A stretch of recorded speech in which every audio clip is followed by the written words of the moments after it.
Jai Sitaram. Balakand, chapter 15.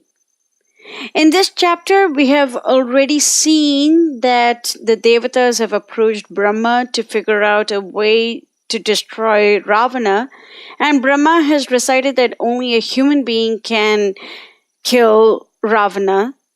And now Kshiradakshaya Vishnu arrives amidst the Devatas atop Garuda. Verse 18. Brahmana cha samagamya tatra tastau samahita tam abruvan surah sarve samabhishtuya sannata. Lord Vishnu stayed there with a composed mind after meeting Brahma. Then the Devatas prostrated before Vishnu and paid him homage with hymns. Verses 19 and 20. Tvam niyokshya Vishnu lokanam hitakamyaya ragno Dasaratha tvam ayodhya adipate vibho dharmaknyasya vadanasya maharshi samatejasah asya bharyasu tishrishu khri shri kirti upamasucha Vishnu putra Tvam agacha kritva atmanam chaturvidham.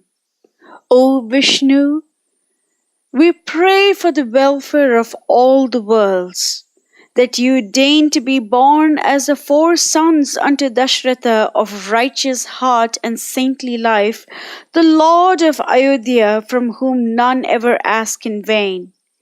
Do thou take human form through his 3 main queens, who are even as the mortal embodiments of Khri, Shri, and Kirti. Khri means virtue or modesty, Shri means auspiciousness or wealth, and Kirti means fame or glory. So Khri corresponds to Mother Kaushalya, Shri corresponds to Sumitra, and Kirti corresponds to Kaikeyi. The Devatas very clearly ask Lord Vishnu to take birth as the 4 sons of King Dasaratha. And therefore, Rama, Bharata, Lakshmana, and Shatrughna, all 4 of them are the avatars of Lord Vishnu, not just Lord Rama. Verse 21.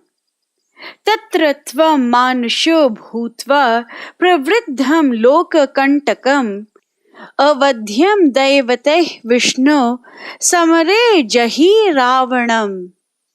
O Vishnu, on taking birth as a human through the wives of King Dasaratha, do thou destroy that impious one Ravana in battle.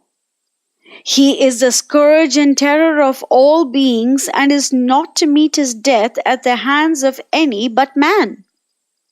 So, the word here is Samare Jahi Ravanam. In a war, Ravana should be killed. This is the prayer of the Devatas. Lord Vishnu, especially Kshiradakshaya Vishnu, is Paramatma who resides in the heart of all living entities, including Ravana, so he can kill him at any fraction of a second just by his own will. And yet the Devatas pray that Vishnu kill Ravana in battle. Samare Jahi Ravanam.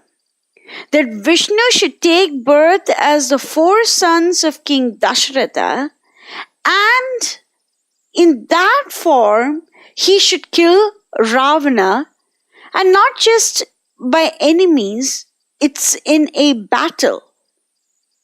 So the Devatas pray that the Lord face Ravana in battle. Ergo, the battle has to happen, because this is part of the prayers of the Devatas. Verse 22.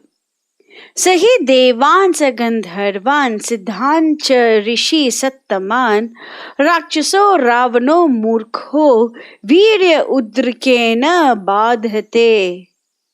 Proud of his might and prouder still of the boons he had won of Brahma, he tramples on all of us, gods and sages, yakshas and gandharvas, kinnaras and men alike. Verse 23. Rishya cha tata tena gandharva apsara tatha kridayanto nandana vane raudrena vinipatita. The cruel Rakshasa has tortured rishis, the lovely apsaras that disport themselves in the charming groves of our Nandana gardens are the special objects of his persecutions. So in these two verses, the Devatas are justifying why Ravana deserves to be killed. For one, he is terrorizing everyone, and he is torturing the rishis and gandharvas, and he is being very cruel to the apsaras as well. So for the protection of the worlds, for the protection of the rishis, for the protection of women, it is imperative that Ravana be killed. And Ravana cannot be killed by any ordinary person. He has to be killed only by a human being. And now an ordinary human being cannot kill Ravana.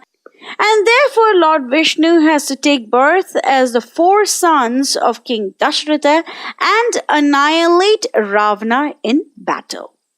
So in the previous two verses, the Devatas justify why Ravana deserves to be killed. Verse 24.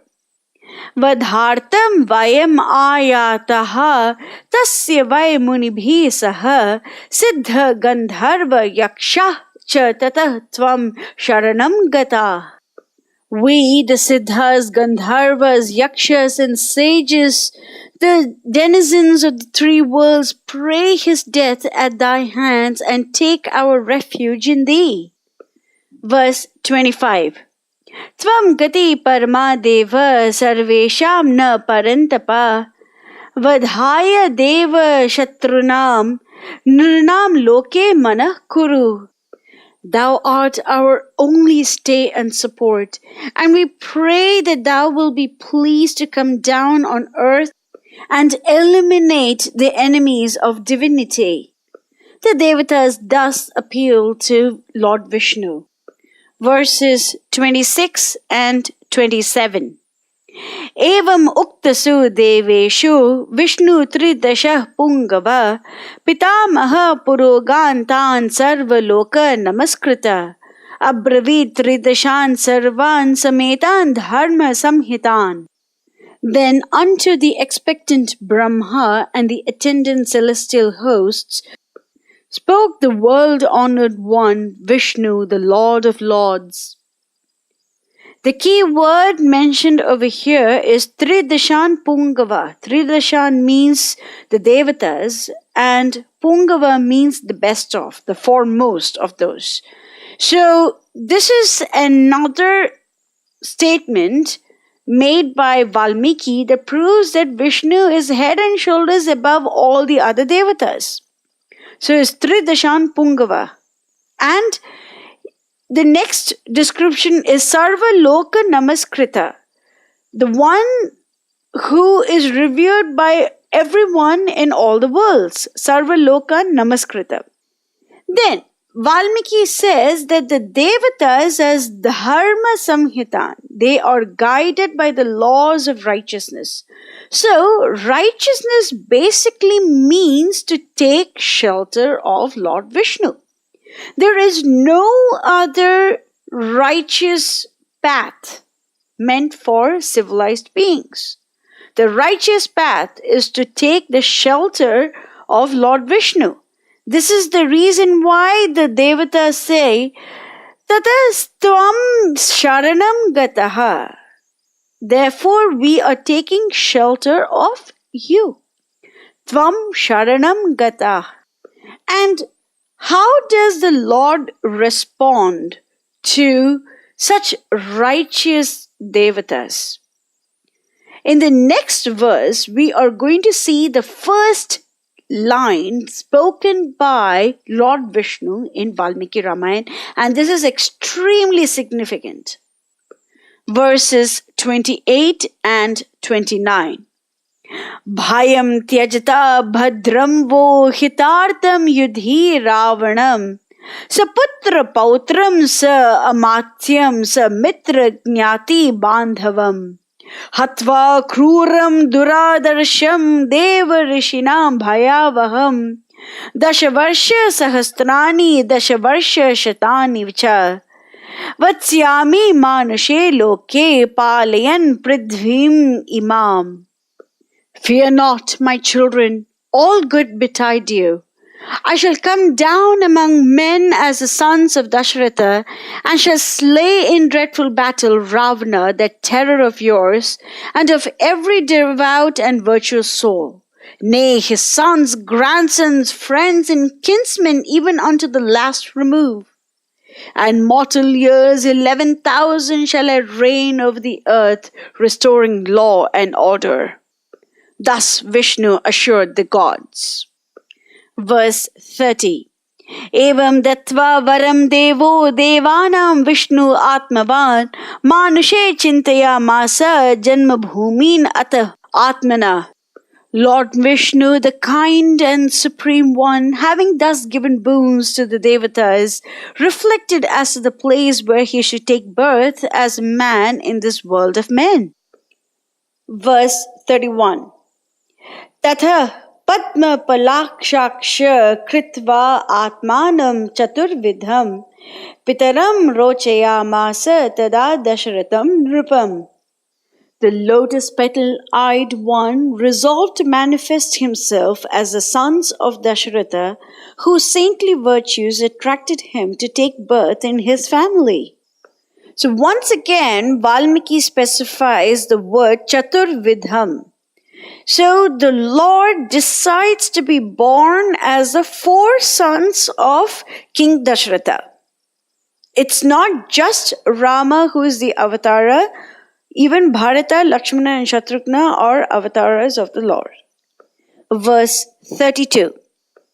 Tada deva rishi gandharva sa rudra sa apsaro gana stutibe divya rupa bhi tushtavu madhusudanam. Then the shining ones, the Gandharvas, the Rudras and the Apsaras sang his divine glory and repeated their prayer to the killer of the Madhu demon. Verse 33. Tam uddhatam ravanam ugra tejasam pravriddha darpam tridasheshvara varadvisham viravanam sadhu tapasvi kantakam tapasvinam udhara tam bhayavaham. Soul of compassion, O Lord of infinite mercy, save us from the wrath and oppression of the terrible Ravana. Slay him in a dire battle, him and his kin, him and his countless army. Naturally endowed with no inconsiderable degree of pride and might, he has become insufferably so through the boons conferred on him by Brahma. Verse 34. Tameva hatva sa balam sa bandhavam viranam ravanam ugra paurusham svarlokam agaccha gata jvara chiram surendra guptam gata dosha kalmasham. The good and the righteous cry out against him and raise tear-dimmed eyes and trembling hands in mute appeal to thee for deliverance and protection. After accomplishing thy task, return to thy radiant seat on high unto Vaikuntha, the eternal world where desire is not nor hatred. This is the conclusion of the 15th chapter of Balakand. In the next chapter, we will see how the divine payasa is distributed amongst the three main wives of King Dasaratha. Mangalam Koshalendraya Mahaniya Gunabdiye Chakravarti Dhanurjaya Sarva Bhaumaya Mangalam. Jai Sita Ram.